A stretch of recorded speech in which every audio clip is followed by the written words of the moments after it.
I don't want nobody to run away because the quality was that poor. I can't lose a customer because my audio quality was poor. Like, that recording was so damn beautiful. Like, the message, it was beautiful, but the quality for me is not hitting. So I'm gonna just step back from it.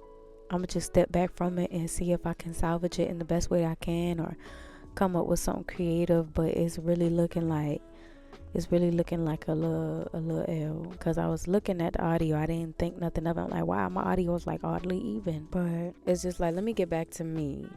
I thought it was any and everybody else that was gonna do it for me, or that was better, or that could do it, and that I wanted. And no, I just want me now. I'm betting on me. I bet it on everybody else. And this is not to say that nobody failed or succeeded at me. It was just a matter of, oh, this is my life now. I should take control of this. I should stand up for myself now. It just felt naturally like, okay, it's time to stand up for myself, because I was so dissatisfied and I was so angry, not realizing that it's because I didn't believe in me. I was making fear-based decisions. I was moving unconsciously. I was very senseless. I was harboring negative emotions and experiences that I hadn't yet processed in my life, and I was pushing myself in all of the wrong ways. I was unhappy in my home life, my work life. Like, I was just still harboring all of that, still trying to push through, to the point where I could no longer push through and I needed to sit down. I've done that before and got right back at it, bumped my head again. But I tell you what, I never stopped journeying. I paused. I took pauses. I really did, because it wasn't making sense. Few times I bumped my head. It wasn't making sense. And so this last pause was like, oh, I get it. Oh, I know what's important to me. Oh, it's no one's fault. Oh, it was me. Oh, it's my turn. Oh, it's up to me. A lot of revelations, a lot of reflecting, a lot of healing, a lot of crying, a lot of processing, a lot of fighting, a lot of bickering, a lot of arguing, a lot of upchucking, a lot of deconstruction, reconstruction, introspection, retrospection, understanding. And so where I'm like, oh yeah, it makes sense. Let me get out of my way. Let me be accountable. Let me take responsibility. Let me stand up for myself. Let me set boundaries. Let me reset. Let me restart. Let me sit down. Let me breathe. Let me fix this. Let me heal that. And get back to a space where I'm feeling like, okay, my turn. Okay, ready. I will sit down. I will pause, and I will stop. For some people, this is impossible for, but for me, I can and I will. The audacity of me, really, like, I have the audacity to sit down and pause, to take a breath, to hear God, to figure out who, what, when, where, why, how. I will sit down to hear God. I will pause. I will stop my world as I know it and inconvenience him, her, and you in the process, and be like, this still not making sense. What is going on? Why can't I push through? Why can't I get this done? Why does this keep backfiring, right? And I honor those pauses. And it took a full moon in Scorpio for me to be like, play. Oh, no. Oh, heard you. Play. Play this. Play this shit. No, it's time to play. Literally. Oh, no, it's time to play. No, what? You ain't got to tell. You don't have to twist my arm. You don't have to tell me twice. You don't have to fool me. You don't have to sell me. Look, play. No, I heard you. I got it. Hell no. And so as I'm getting out of my way, I'm realizing, like, wow, so much space. Look at that path to carve. Look at that trail to blaze.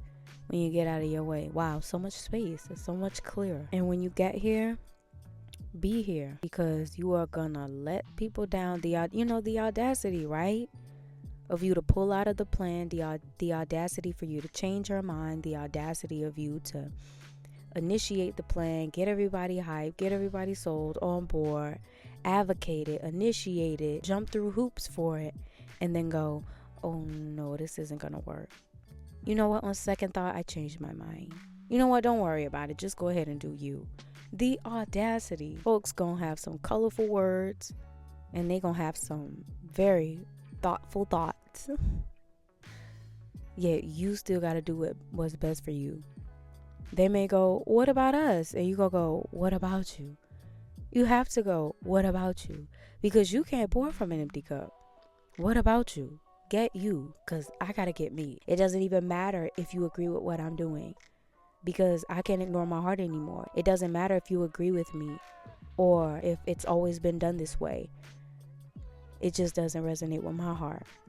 It doesn't resonate with me. It's just not my thing.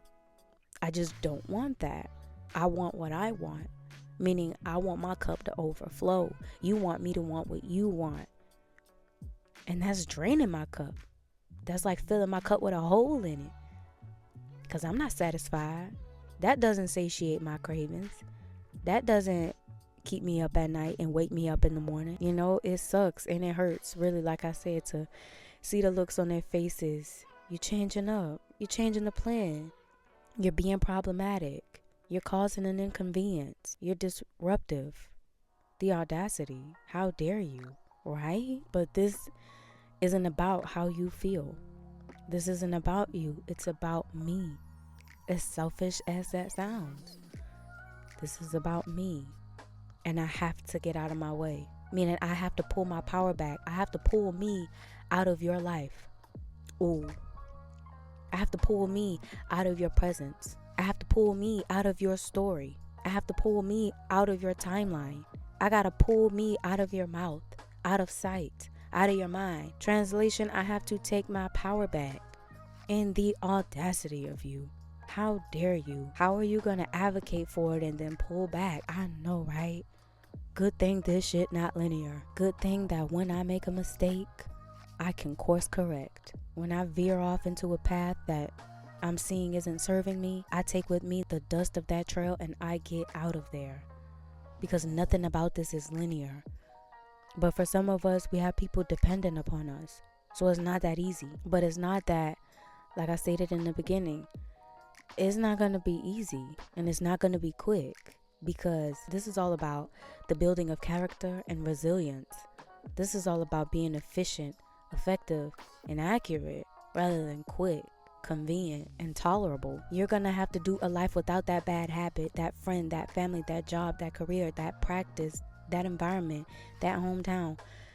There's going to be a point in time where carving that path and blazing that trail means doing life differently. Yes, sure, you're going to make some people mad. You're going to make some people upset. They're going to have some thoughtful thoughts and some colorful words. But the only thing that whatever it is that you believe in is looking for you is clear and concise thoughts. You know what you don't want. You've made that clear. You made that evident. You've made the cuts. You've evaluated. You've introspected. You've retrospected. Now, what do you want? What do you want? Irregardless of their thoughtful thoughts and their colorful words, that doesn't mean we're right for each other. Just because our heart is still in this, or your heart is still in it, doesn't mean that it's right for you. It means that you've practiced it for so long, you've engaged with it so long, you've held love, hate, and so many powerful, potent, valid emotions for this person, place, thing, thought, pattern, nasty nick, bad habit for so long that even doing life without it, your heart is still in it, and that's valid. That is okay. But true power is my heart still being in it and still having to do what the fuck you have to do to get the job done. Meaning, no more self-sabotaging. I realized for a long time, wow, I wasn't even happy. And I was like, wow, I did all that damage. I burned those bridges, trying to show up, trying to do it differently, and I wasn't even happy. That would have never succeeded. Realizing now, like at today years old, what I didn't know then that I know now, I wasn't even happy. That was never gonna work. I was still internally conflicted. That was never gonna work. That was never gonna last. That foundation was built on a cracked surface. So I don't think that you're weak because your heart is still in a dynamic that no longer serves you. You are not weak because your heart is still in a dynamic that no longer serves you. That means you are a blood pumping human being. But power is knowing that your heart is still in something, but moving out, moving on, moving forward, moving away from it, and allowing that tie to sever with time, with processing, with healing with compassion and kindness for yourself. You know, the audacity of us to believe in ourselves, to carve our path, to blaze our trail, to get out of our way, to stand up for ourselves. The audacity of us to have courage and be an individual and shine our light and set boundaries. The audacity of us to pull out of the plan, to follow our heart's desires. The audacity, right? Of course, your heart can't help but be in it. You're a lover. You're loved. You invested, and you're a blood pumping human being. But yeah, that one got me crying. Each and every time I release my emotions, I feel so much lighter, and like I can just take a shower and expel what no longer serves me and just replenish myself, whether that be, rehydrating the body, taking the nap, watching a good show. But it works for those of you that want to try it and you're looking to try something. You need a new modality to kind of decompress and things like that. Try it. It's really, really effortless. It's beautiful. I'm laughing because it's truly beautiful. I will cry. It's so, and oh my gosh, like I'm really feeling it. Like crying is so normal. I was designed to cry. Like I've been exercising that birthright of like crying, processing emotions and releasing them. I give it a 5-star. It's been doing what it's supposed to. It fires on all cylinders and it hits all the notes. It do for me what I need to be done. So yeah, check that out. But no, seriously, like I feel better because I came in this space and I was just not happy because I recorded such a juicy message for you guys. It was so on point. It touched basically on some of the things that I've said in this recording, but I just had to kind of paraphrase things, but it was so juicy. But the mic, the life of a podcaster or a content creator, wink wink, put yourself there, be who you already know who you are, wink wink, right? But the mic wasn't miking, and I'm just like, really? And it just brought me to tears. I was trying to be positive and be like, there might be a way in which I can salvage this, but honest to God, my thing is quality. And when you click, and I'm so very grateful for you clicking already, I do not want you unclicking because I have poor audio quality. Like that is just not gonna work for me. So I was like, you know what? Let me just go sit down because I've had it. It's just too much, right? It's too much. I'm like, let me just go sit down. Let me go process. Let me just sit down. Let me try again. Maybe something will come of this. So I'm really hoping that this served its purpose for you guys. I didn't want to give up. I didn't want to leave you guys high and dry.